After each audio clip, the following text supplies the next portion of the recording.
In the round of 8, Moon has to face off against Fav. Fav won a Chinese esports games tournament earlier this year in January, beating Todd and Lucifer to take the title.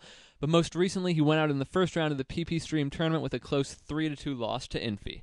The two first face off on Twisted Meadows. Fav does some very nice early creeping, getting a level advantage, but as always, Moon knows exactly what's happening. But what Moon didn't plan for is this vicious Tier 2 push. Moon has to spend all of his time microing his archers to save them from a near instant death to ghouls, that he can't do much damage to the ghouls. Slowly he can pick them off, but he also has to worry about the gargoyles, which are laying waste to his wisps. He does finally manage to push Fav out, but more than enough damage has been done to Moon's wood economy. Even without the ghouls, the gargoyles still try and chase down every single wisp. At this point, Moon needs all the wood he can get, so he grabs a goblin shredder for a quick fix. Unfortunately for him, Fav isn't fooled by this short-range staff of preservation, and even the goblin shredder falls. The gargoyles can take all the damage they want and then just heal up in stone form. Fav finally pushes past 50 food and brings out a frost worm. He adds that to some abominations and meat wagons to make a deadly army. Give credit to Moon, though. He saves both of his heroes and most of his units, but he can't save his expansion or take down very many of Fav's units.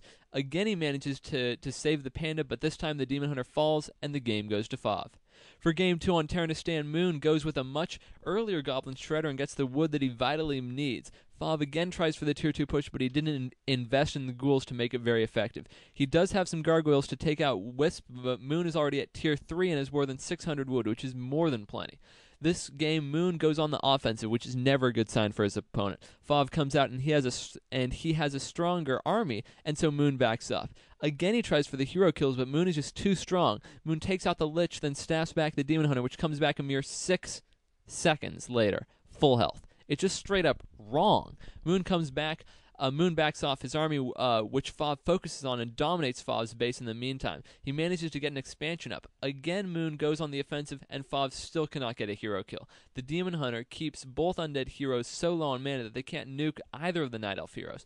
Finally, Moon takes the advantage for one battle, and he sends Fav packing to Turtle Rock for the third game awfully quickly. What's sick about that game is that Fav was leading for all but the last 30 seconds, but Moon's micro was just way too good for Fav to do anything about it. On Turtle Rock, Fav harasses well and then steals Moon's creeps. The Beastmaster goes in and almost gets surrounded once and definitely gets surrounded, but Fav decides he would rather back off than fight. The harassment comes again, but Moon switched to the Beastmaster, so he's ready to fight it off. Moon has the confidence to creep right in front of Fav, and he proves he can do it. Both armies spread out, but Moon is able to micro all fronts of the battle very well, losing only a few units.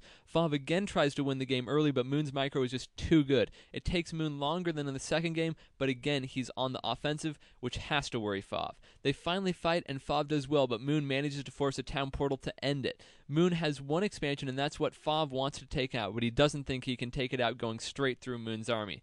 Moon wants to fight, but his heroes get low, and he has to save it by town portaling out.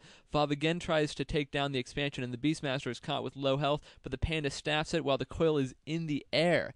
Moon fights back and gets the Death Knight to use an invulnerability potion, but Moon finally loses a hero. One hard-fought hero kill for Fav, and Moon comes back easily. He tracks down the Death Knight back to the undead base and brings a panda out of invisibility for the killing Breath of Fire. Moon puts up an expansion and takes down Fav's own expansion to force a deciding battle. Both players are looking for the hero kill. Moon pulls out a level 6 panda to get the early advantage. Neither player manages the hero kill before Fav gives up, which sends Moon into the semifinals. Our first semifinal match is Suho against Dusui. Dusui is a wild card. He did play in a previous Chinese esports games where he lost to Sass, Fav, and Infi in the group phase, but outside of that, we've not seen much of him. He did play one match in the Warcraft 3 Champions League, which he lost in 2 games. He made it out of a relatively group, losing only to Fav. Then he beat the human SYC and the strong Orc player Zyot to make it to the semifinals. Suho made it to the semifinals through 2 Night Elf players, Chek and Sai. For the first game, Dusui starts off well, forcing a town portal. He tries to get some more kills, but both players manage to micro well and save all of their units. But in the same place as before, Dusui forces a staff at town portal, but the Beastmaster can't survive the lack of invulnerability, and Dusui gets his first and definitely not his last hero kill. The two fight fairly early on. It's a well-placed battle for Suho. All of his heroes are taking the damage, but that turns into a problem for him as all 3 heroes fall into red health and then quickly fall one by one by one. Then Dusui that brings Dusui up to a total of 4 hero kills just 10 minutes into the game. Dusui pushes his advantage, but again Suho sets the battle up very well. but he still can't save all of his heroes, and Dusui gets 2 more hero kills to get the victory. Suho sends us to Turtle Rock, where the 2 players get close spawns. The game is close early, except Suho gets 1 early grunt kill to give him the slightest of advantages. Dusui takes a fairly early attack again and gets a few Druid of the Talon kills. Then he goes for another hero kill. This time Suho is ready for it and manages to save his Beastmaster. Suho gains some momentum to get some hero kills and to force a town portal from the Blade Master. Heading into the final battle, Suho puts the damage on his heroes, and this time he manages to keep them alive, except for the Tinker, which doesn't really matter anyway. Dusui just runs out of units and has to wait for Game 3 for his next shot at the spot in the finals.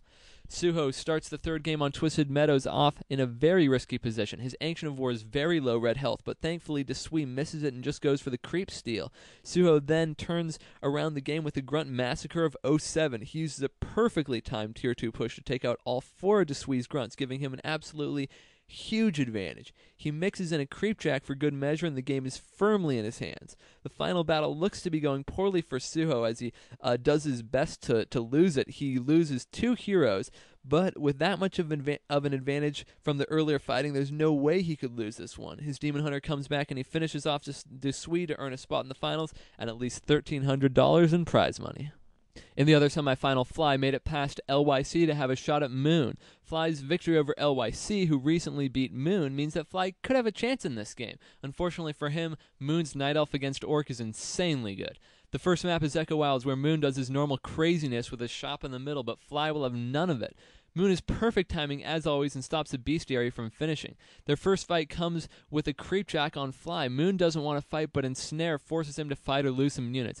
Moon chooses to lose some units and his Druids of the Talon get massacred. Fly doesn't want to fight in Moon's base, but he'll fight in the middle of the map for a few more Druid of the Talon kills. He gets that and a town portal out of the Demon Hunter. Finally, Moon hits Tier 3 and 3 heroes and Cyclone. Fly has an impressive army and an expansion, but Moon has his micro. Fly doesn't keep track of his Blade Master and it falls early. Against Moon, you cannot give him those kind of opportunities. The battle remains close, but Moon loses very few Druids of the Talon. Finally, Fly has to back off and Moon is able to take out the expansion. Moon now goes into Fly's main just as the Blade Master returns. It doesn't matter as Moon didn't give Fly enough time to rebuild. Fly saves his heroes up until the last second, but without an army, they fall too. Moon takes the victory to Game 2 on Turtle Rock. Right in front of Fly, he creeps the Goblin Merchant and manages to get the creeps just fine until the Blade Master shows up. When it does, he just calmly shadow melds his archers while harassing with a 50 HP Demon Hunter. It's so insane to try and harass with a hero like that. But Moon, it's just everyday work for him. He adds to his advantage by creeping the red creeps very early in the game. When it comes to the final battle, it's on Moon's terms, which means it's all but sewn up. Moon finishes off Fly easily in 2 short games to earn his spot in the finals. Both semifinal matches were Orc against Night Elf, and both Night Elves won. That means we'll see Night Elf Mirror in the finals, but first we have to see an Orc Mirror match to decide the 3rd place finisher, along with $650 of prize money.